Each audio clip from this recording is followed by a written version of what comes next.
निम्नलिखित में से कौन धात्विक खनिज है? कोयला, चूना पत्थर, जस्ता या फिर जिप्सम। इसमें पूछा गया कौन सा धात्विक खनिज है। 39 का क्या हो जाएगा? सी हो जाएगा, जस्ता। अगला क्वेश्चन है, निम्नलिखित में से कौन सा तत्व लोहे का अयस्क नहीं होता है? नहीं होता है पूछा गया है। मैग्नेटाइट, हेमेटाइट, लिग्नाइट या फिर सीडेराइट। इनमें से 3 लोहे का अयस्क है और एक है जो लोहे का अयस्क नहीं है। वो कौन है? वह है लिग्नाइट, सी ऑप्शन। सी क्या है? सी बेसिकली कोयला है। और लोहे के 4 अयस्क होते हैं, सीडेराइट, हेमेटाइट, मैग्नेटाइट और लिमोनाइट। जबकि तीसरा विकल्प लिग्नाइट वो कोयले का एक प्रकार है। ठीक है, यह कोयले का एक प्रकार है। बाकी ये तीनों क्या हैं? लोहे के अयस्क हैं। एक तरफ दिया लोह अयस्क उत्पादन क्षेत्र और इस साइड दिया है देश। मध्य तटीय क्षेत्र में क्या होता है? मध्य तटीय प्रक्षेत्र, यह क्या है? यह ऑस्ट्रेलिया में है। किरूना, यह स्वीडन में है। लारेन पठार, यह फ्रांस में है। और मेसाबी, संयुक्त राज्य अमेरिका यानी कि यूएसए में। ए का 3, बी का 4, ए का 3 और बी का 4, सी का 1, ए का 3, बी का 4, सी का 1, यानी कि ऑप्शन नंबर सी सही हो जाएगा। कोरोमंडल तट पर सर्वाधिक वर्षा होती है पश्चिमी विक्षोभ से, दक्षिणी पश्चिमी मानसून से, उत्तरी पूर्वी मानसून से या फिर स्थानीय पवनों से। तो कोरोमंडल तट पर सर्वाधिक जो वर्षा होती है वह कहाँ होती है? वह होती है उत्तरी पूर्वी मानसून से। ऑप्शन नंबर सी क्या है? सही है। उत्तरी पश्चिमी भारत में शीतकालीन वर्षा होती है दक्षिणी पश्चिमी मानसून से, उत्तरी पूर्वी मानसून से, पश्चिमी विक्षोभ से या फिर स्थानीय झंझावात से। तो यहाँ पे जो वर्षा होती है वह होती है पश्चिमी विक्षोभ से। ऑप्शन नंबर इसमें भी सी करेक्ट है। कोलकाता में 88 डिग्री 30 मिनट पूर्वी देशांतर यदि सूर्योदय प्रातः 6:10 पर होता है तो मुंबई 73 डिग्री पूर्वी देशांतर में सूर्योदय का समय क्या हो जाएगा? तो यहाँ पे क्या होगा? प्रातः 7 बजे, प्रातः 6:40 बजे, प्रातः 7:52 पर या फिर प्रातः 8:10 पर। तो आपको मालूम है कि पृथ्वी 1 डिग्री घूमने में 4 मिनट का समय लेती है। ठीक है, तो सबसे पहले यहाँ पे डिफरेंस कितने का आ रहा है? तो डिफरेंस आएगा 88 डिग्री 30 मिनट में से यदि आप 73 डिग्री माइनस करेंगे तो यह लगभग 15 डिग्री 30 मिनट का अंतर आएगा। तो इतने में कितना? 15 डिग्री 30 मिनट का मतलब हो जाएगा 1 डिग्री घूमने में यदि 4 मिनट लेती है तो 15 में 4 60 मिनट लेगी। और ये 60 2 62 मिनट, यानी कि ये आधा मिनट है, आधा डिग्री है। तो ये कितना? 62 मिनट इसमें आप ऐड कर लीजिए। तो कितना बच जाएगा? 6:10 पर हो रहा है तो 7:12 पर होगा। ऑप्शन नंबर सी करेक्ट हो जाएगा। इस क्वेश्चन को किसी अगले वीडियो में समझाएंगे। बेसिकली ये काफ़ी अच्छा क्वेश्चन है और इस तरह से क्वेश्चन पूछने की पूरी संभावना है। दक्षिणी गंगोत्री क्या है? प्रायद्वीपीय भारत की एक नदी, युद्धक जलपोत, हिमालय स्थित कोई झील या फिर अंटार्कटिका में स्थापित भारतीय वैज्ञानिक संसाधनों का अस्थायी केंद्र। यह क्या है? यह है अंटार्कटिका में स्थापित भारतीय वैज्ञानिक अनुसंधानों का अस्थायी केंद्र। डी ऑप्शन क्या है? करेक्ट है। अगला क्वेश्चन लेते हैं। निम्नलिखित कथनों पर विचार कीजिए तथा कारणों को ध्यान में रखकर दिए गए कूट में से सही उत्तर का चयन करना है। हिमालय पर्वत शीत ऋतु में उत्तर की ओर से आने वाली पवनों से भारत की रक्षा करता है। कारण क्या है? हिमालय विश्व की सर्वोच्च एवं नवीनतम वलित पर्वत श्रेणी है। इसमें कौन सा करेक्ट है? इसमें ए और आर दोनों सही हैं और आर ए की सही व्याख्या करता है। बिल्कुल दोनों इस करेक्ट हैं। अगला क्वेश्चन लेते हैं। सूची एक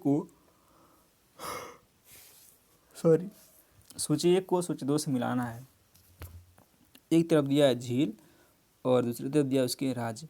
सांभर झील कहाँ पे है? तो यह राजस्थान में है। लोनार झील कहाँ पे है? तो यह महाराष्ट्र में है।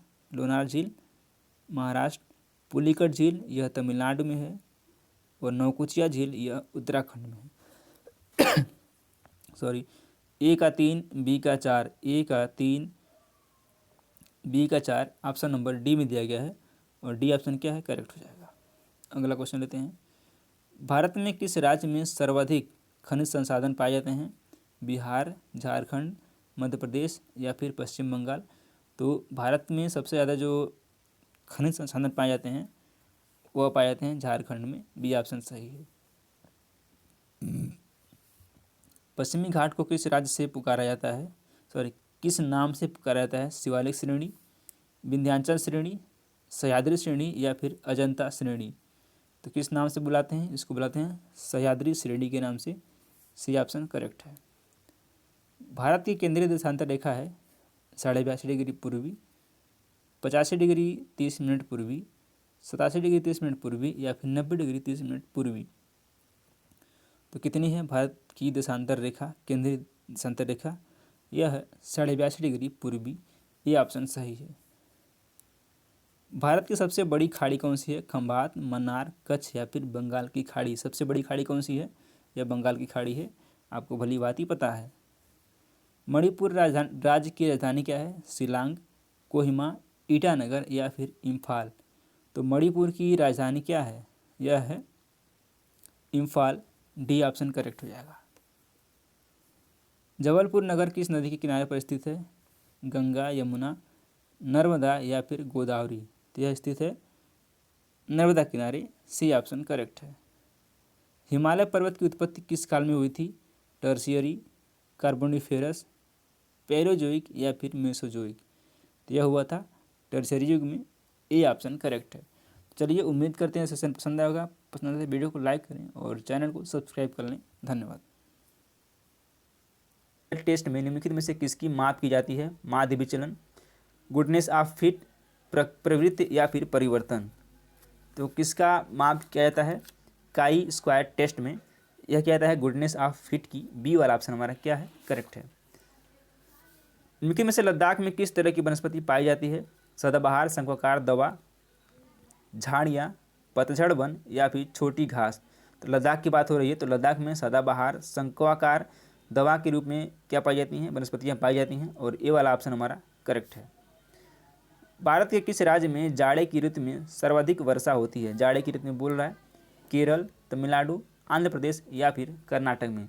तो हमें नहीं पता कि ये तमिलनाडु में होता है सर्वाधिक वर्षा किसमें? जाड़े की ऋतु में या फिर जाड़े के मौसम में।